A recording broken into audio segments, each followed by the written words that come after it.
रुस्तम वेझो दाइम मलिक थाणे जी हद में भरड़ जतोई ऐं गणगाई महरनि में थियल झेड़े जे ख़ात्मे लाइ मेड़मिंत आलिमनि जो काफ़िलो निकितल आहे त ॿिए पासे DSP लखी गुलाम शाह खुदा बख्श पहवर रूपोश जवाबदारनि जी गिरफ़्तारी लाइ पुलिस मोबाइल APC चेन ज़रिए ॻोठ अलीशेर भरड़ ऐं अरबाब भरड़ जतोई में कार्रवाई कई आहे।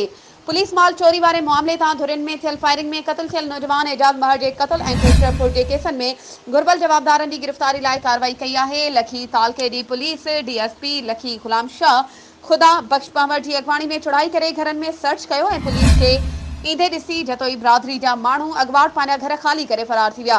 जॾहिं त अॼु ॿई धुरियुनि वटि लखी गुलाम शाह जी जमायत उलमा इस्लाम जे अॻवाननि पारां फ़ैसिले लाइ मेड़मिंत काफ़िलो तयारु हो जेको गणगाई महरनि वटि पहुतो। जतोइनि जे ॻोठनि में पुलिस कार्रवाई सबबि ॿी धुर सां आलिमनि जो काफ़िलो न मिली सघियो आहे। वधीक ख़बरुनि ऐं अपडेट्स जे लाइ असांजे चैनल खे सब्सक्राइब कयो ऐं हा बेल आइकन खे प्रेस करणु न विसारिजो त जीअं असांजी हर नई अचण वारी वीडियो तव्हां ताईं पहुचे।